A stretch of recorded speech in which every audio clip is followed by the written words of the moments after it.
Hey guys. So Spirit has us on a little theme this week because we've been talking about fear a lot and how, our programming holds us back, our belief systems hold us back, our own trauma holds us back in life from expanding into the highest version of who we are.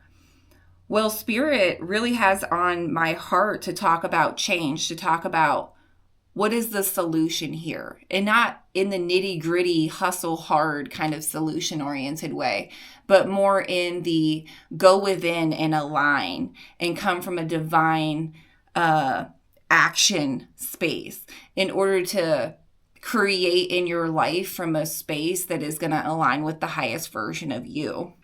So what is your relationship to change like? Do you usually embrace it? Do you resist it? What exactly, think about a time in your life where you resisted change. Think about a time in your life where you embraced change. Think about a time in your life where something seemingly negative happened, but it kind of turned it into something positive. Like for instance, one time I had to move. And I really didn't want to move because I kind of was like content with where I was at. But after I moved, the place I moved to was even better than the place that I was at before, but I couldn't see it from the vantage point that I was in. And that's just a small example. But there's a lot of times in life where we resist change when it's actually going to be what's best for us.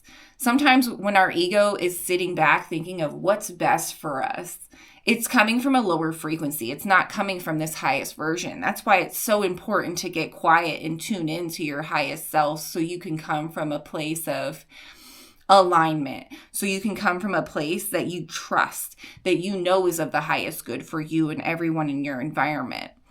And so sometimes what is of the highest good doesn't always look like this positive thing, right? But sometimes, a lot of times it does. So we really have to get to know how this universe works in terms of energy. And sometimes our egoic perspective doesn't quite grasp what the universe is trying to unfold in front of us. And that's okay. That's why we get quiet, to get that clarity, so we can come from a divine action instead of a place where our ego is trying to control everything. I just know that a lot of people feel stuck in their loops right now with trauma, with commitments that they don't really want to be in, but they really haven't figured out a way to maneuver out of the situation in order to create space for something better, something that's in alignment of who you want to be, like a higher version of who you want to be. And so what we have to do is get quiet and take that solitude so we're able to have that time to go inward so the universe can reveal what we need to have revealed to take that action. Now, what's so hard about going inward is that we're distracted. We're all distracted by one thing or another. And I talk about this all the time because it's the same thing. Like, we can talk about it till we're blue in the face, but we're all going to scroll. We're all going to have those little addictions that keep us distracted and aren't really adding to the value of this person that we want to be. It's not really the type of energy we want focused towards this person who we want to be. And so I'm as guilty as the next person, and we're all human and nobody's going to be perfect. I think that's what I learned in the beginning of my journey, is that I wanted to follow. It was like when you first come into spirituality, it's almost like a religion. You want to follow all the rules. You want to be the healthiest you can be. You want to, and you think that you're, so free. You think you're so free in your thoughts and stuff, but really we're so rigid in the beginning. And the more that we open up spiritually, the more free we become, because we free ourselves from these limiting beliefs. We free ourselves from thinking that we fit into the same box that somebody else does. But anyways, there's this excerpt from this book, and it's called Awaken the Immortal Within. And it's by Jason Bashir's. He runs the Archaics channel, which I highly recommend if you're into history and stuff. I'm a total history buff. That's what I majored in university, in undergrad and grad school. So I love his channel. But it is a lot of information to take in if you're not into that kind of thing.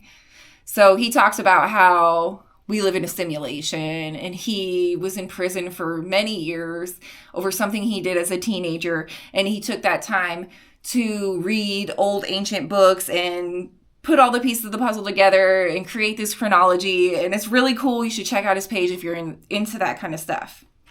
Okay. But anyways, in his book, Awaken the Mortal Within, which is actually a pretty tiny book, but it has a lot of good nuggets in it, he makes this list. And this list is describing how humans keep themselves ensnared in fear. Okay, so I'm going to read the list off. Thinking with restrictions restricts us. Thinking there are limitations limits us. Negative thinking reinforces negative conditions. To think of opposition causes opposition to manifest. This is very much law of attraction too. Our fears tend to follow us. Waiting is anxiety, which serves to push away the very thing we waited for. Active pursuit causes active flight. Waiting causes avoidance. Only when we halt these actions do we attract things to us. The prayer of desperation admits a situation for what it is and thus continues it. And it's basically saying what you focus on is what is going to persist, right? And so that is something that we've learned the hard way in the past, but once you wake up, you're able to move from a conscious place. Isn't that a beautiful thing? Like once you know something, you can't unknow it. So once you have your spiritual awakening and you're on your ascension journey, you can't unknow the law of attraction. You can't unknow how powerful energy is. And that in every single moment, we're manipulating energy in some way. Even me making this video is using energy and connecting, actually. So it's really interesting how we hold our own selves back. We always want to point and blame and suppress and hide and have addictions and all these things that are holding us back.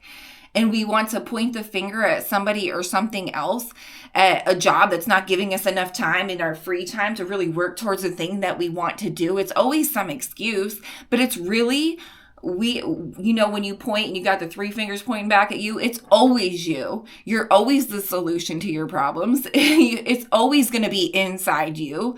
Like it says, awaken the immortal within. Like it's absolutely that. Like there's no one outside of you that's going to have the solution to your life problems. Not that your life is a problem. It's actually this beautiful unfolding if you could just embrace it.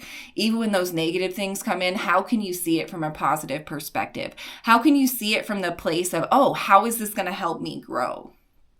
How can you see that your fears are just following you around? That anxiety is just following you around until you decide to work through it or heal so your nervous system is in a calmer space in order to walk through this life in more confidence that you know who you are. Nobody can tell you anything about you because you are the one who knows who you are deep down inside. Everybody else is just projecting their perspective on who you are according to what they've experienced in their life.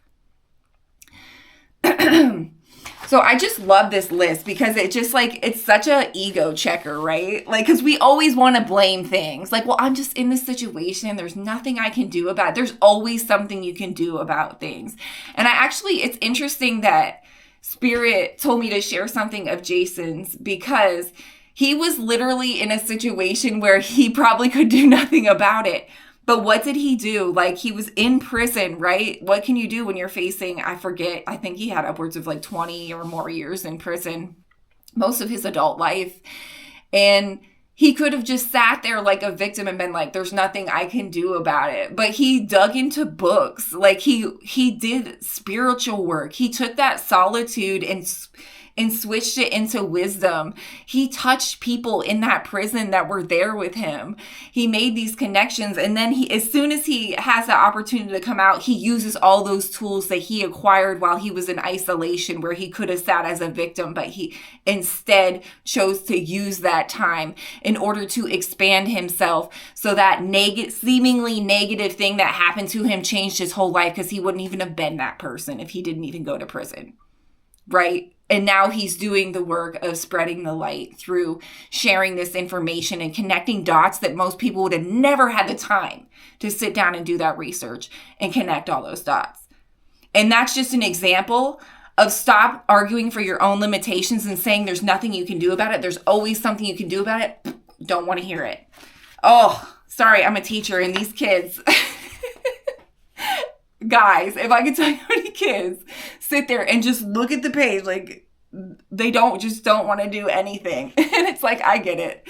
The Matrix's school system is like soul sucking, but there's also a point where people argue for their own limitations and just choose laziness because it's the easy path, and they don't even have the slightest clue how to get on the path that's of the highest version or how to get creative because we've never been taught to be creative. It's really sad. I can't wait till I get some money in my corner so I can start creating these schools that are actually worth a damn, that actually care about the kids, and they're not just walking around in structured lines like they're in a freaking assembly line in a factory. So, yeah, some of these were just too good. Where did it go? I just had it. Oh, it's on this page. Thinking with restrictions restricts us. Where's the one that I was? Waiting is anxiety. So if you're sitting around waiting for something to happen for you, probably not gonna. And anxiety serves to push away the very thing you're waiting for because it's not putting energy in the direction of creating and manifesting. It's putting energy in the direction of I don't have it, which further adds energy to the space of lack. Our fears tend to follow us. To think of opposition causes opposition to manifest. It's all law of attraction, guys. It's all law of attraction. So what we all need to think about is what is our relationship to change? And if our relationship to change is to usually resist it, how can we come into that space of more embracing it from a space of divine alignment?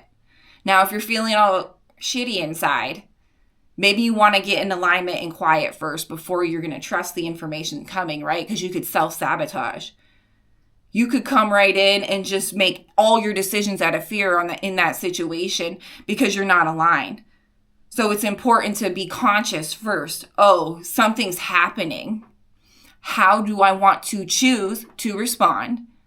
And how can I get in that energetic space to respond from that space? And this is the thing that we have to get used to. Taking a second to just stop and get grounded and sit with the situation before we do something about it. Now, I get it. Some things are like real quick. You got to make a quick decision. And that's fine. That's why you want your default frequency to be something that's in a high vibrational space so you can make those quick decisions and you don't have to worry about it. You're aligned with spirit for the most part all throughout your day. And you know that choice is going to be made from a place of alignment and wanting to become this highest version of you. Right. I just love this message. I wasn't expecting it to roll off this way, but I'm loving it because I need it too. Sometimes I need it too. I need that motivation to stop making excuses. Stop distracting yourself when you could use this time for something for the channel or something that is going to be more expansive, right? So what is your relationship to change, guys? That's what we need to be thinking about this week. And how can we get quiet to get that intuitive nudge to take those steps in a divinely aligned direction? Whew. All right, guys. I'll see you on the next one. I love ya.